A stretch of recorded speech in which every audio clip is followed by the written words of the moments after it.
Hi, David Odell here with OdellCompleteConcrete. Today what we're going to be doing is building up a floor. There's a sunken living room in this house, and it's not just your typical 6-inch lowered room. It's actually 12 inches. So I'm going to be adding some road base in this one, so I'm not going to be pouring it a solid 12 inches thick. I'm going to put enough base in there, so I'm only going to be pouring this one about 6 inches thick. And the reason I'm doing that, for one reason, is because it's less concrete, which means less money in concrete.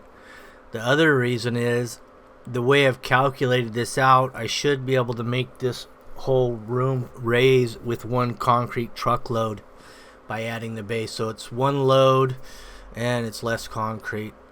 Otherwise you got two loads. You got a concrete truck and then you got a short load on top of that. Here's the room here. You can see it's 2 steps going down into here. So that means it's 12 inches, 2 6-inch steps. Now that whole fireplace is going to have to be raised as well. Either that, it's just going to be a shorter opening, one or the other, but it's going to be everything's getting remodeled in this house. The walls coming down over here. It's going to open up this room into a massive like theater room. So what I'm going to do, I'm going to put the base in here, but I'm going to leave a thickened edge all the way around the perimeter, because I want this floor to be setting on the foundation of the other floor, which is at the perimeter.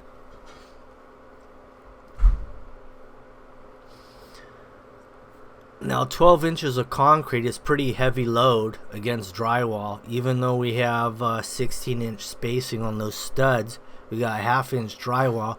There's a good chance that 12 inches of concrete on a 1/2 inch drywall is going to it could buckle, or it could even bend inward in between the studs, which would continue all the way up the wall. So you'd have like an ocean wall simulated, you know, with the concrete pushing in between the studs and bowing all of the drywall in. So what I'm going to do in this situation, so actually I'm going to be putting some plywood to hold that weight so it doesn't affect the drywall. Also, I'm going to be hanging some visqueen all the way down the wall and in front of the plywood. I've got my new laser level here. It's a Johnson laser level. I had a Burger on here. That one lasted me about 10 years. This one here is a Johnson, and it's self-leveling, so long as I have it setting relatively flat, it'll actually just turn on and self-level itself. If I don't have the base flat enough, it'll sound an alarm and it won't spin.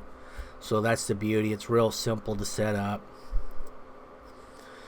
Now this road base is basically it's recycled concrete and asphalt that's been ground up. Well, it makes a great base and gets really hard with water. The cement just about reactivates, but just not quite as strong as the initial activation of it.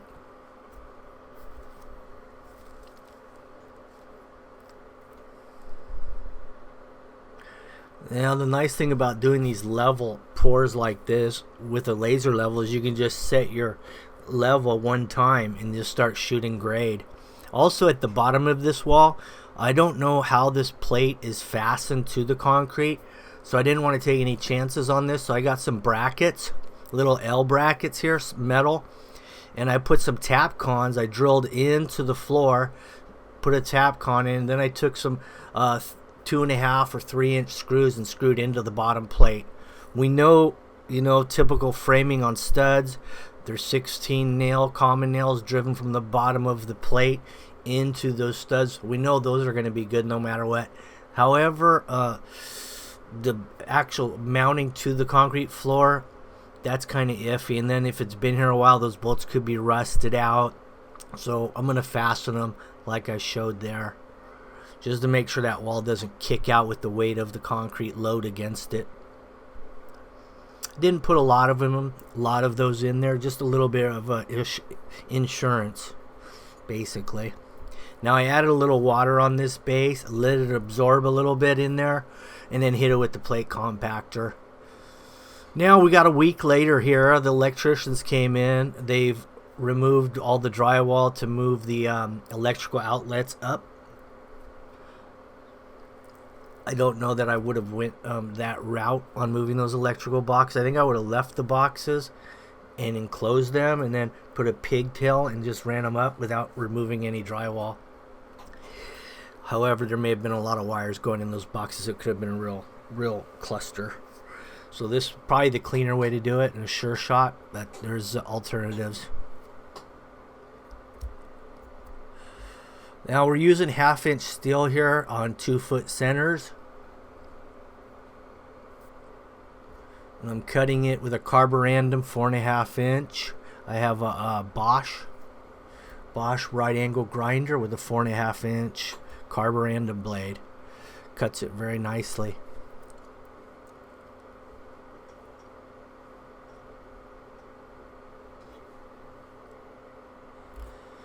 Now we have that thickened edge around the perimeter. This plywood that I've ripped here, I just got a full sheet, a 4x8 sheet, and I ripped it into 8-inch sections. So that gave me an even cut all the way through the 4x8 sheet, and that gave me enough plywood to go all the way around. Although I'm 4 inches shy because, you know, we're 12 inches deep. So I ended up putting the plywood at grade.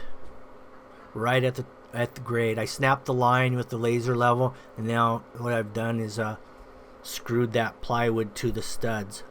So you have 4 inches at the base that's still against the drywall. It's not enough load to affect it down there because that's right on the plate as well, running you know, the horizontal direction, the plate. So it's pretty secure down there at the bottom.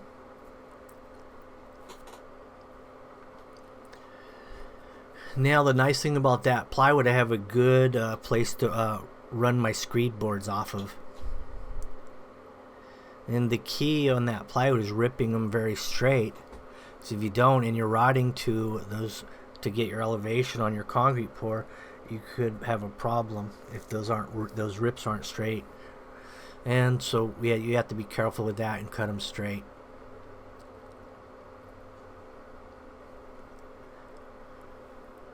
We're going to be putting some dobies under here. We've got 1/2-inch rebar dowels, approximately every 4 feet. We have some vertical ones going down into the footing around the perimeter. And then we also have some horizontal dowels off of these steps. Now that fireplace, the concrete's going to go right in there and raise the whole fireplace.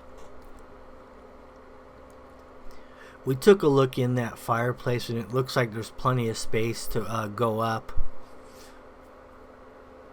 So they can open that up a little bit on that fireplace. And it should draw just fine.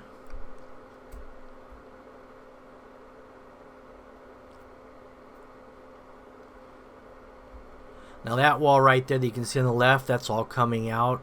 A single beam will be going in because that is a bearing load wall. So we've dug out an additional footing over here, 3 foot by 3 foot approximately. And that's where the new post bracket will go to support that span.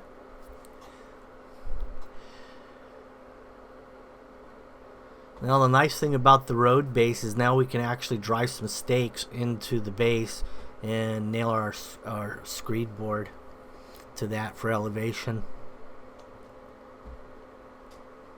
I'm just using some 2mm plastic here, clear.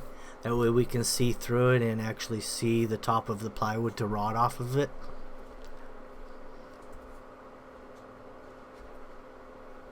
And the mix design I'm using here is a 3000 psi with 1% polar set.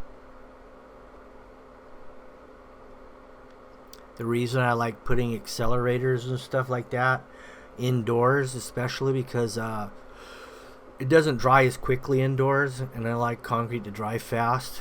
I don't like to watch it get hard. I like to be able to work it the whole time.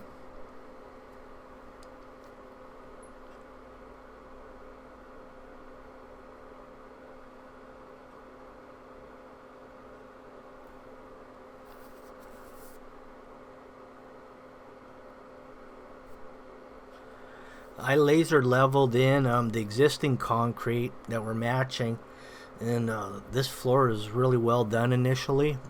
It's really flat. A lot of times you get in some of these houses and one opening won't be the same as the other opening. They'll be like ½ inch or so off, just because the placement or whoever set it up initially was a little off. But in this case, it was good.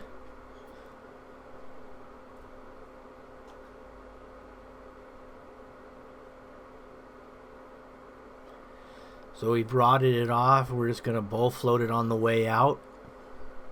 This is about a 5-inch slump, I would say.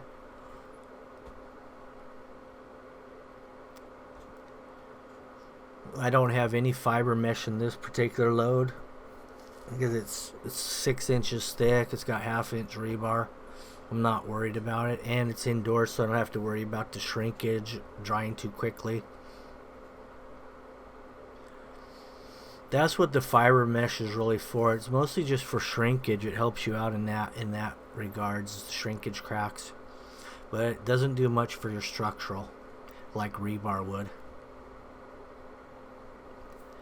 Now there's my big Fresno, which not too many people like. A lot of the finishers really don't care for it because it's kind of heavy and it's hard to twist it to get it to go back and forth, and you got to hold it level by twisting it as you pull it back. So it can be a workout.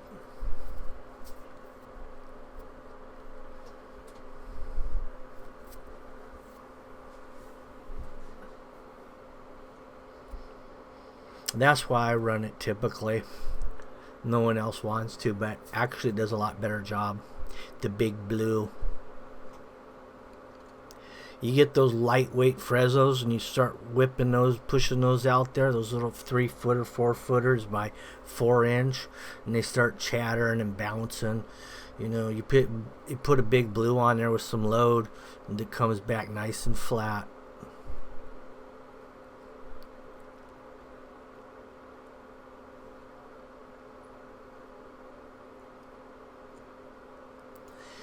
That one load I was talking about, it didn't quite make it.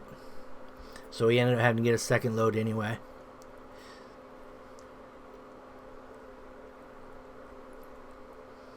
Too big of a thickened edge. Needed about another ½ yard of base. One load would have got it.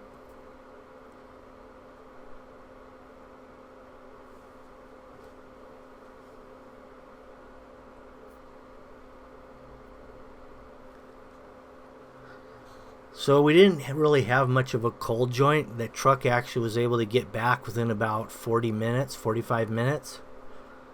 So that married in real nicely there.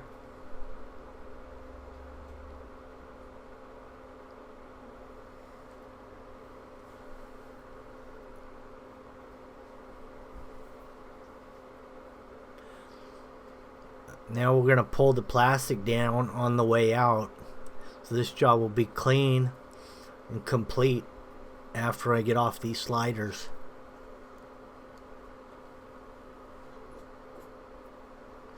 We'll go over this 2 times. This is our first lay down on the boards.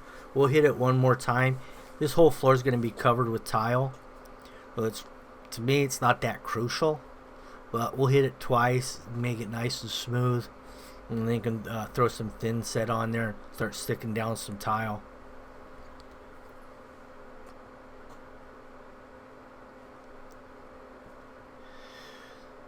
Now you can see we're knee boarding the first load, and it's the second load's still a little wet, so you got to be along that seam there.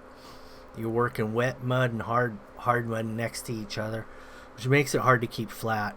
It takes a little time. You got to play with that a little bit just to get it right.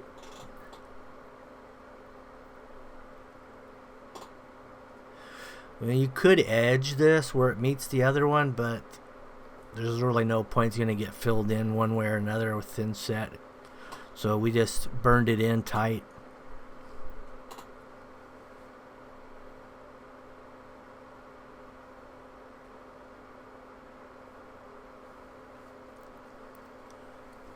Oh, by the way, we do have an Instagram account that we're starting to upload a lot of little sneak previews of jobs in progress, little short clips. So all that's going on Instagram, and you can always see that as we go through a job. There's just short clips of what's going to be coming on the YouTube video.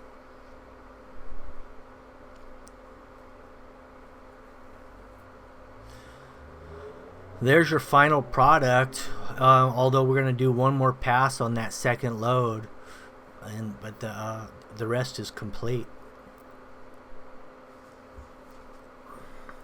Thank you for watching. If you like these kind of videos, subscribe if you want to see the latest and greatest as I roll them out. Hit the bell. Thank you for watching and have a nice day.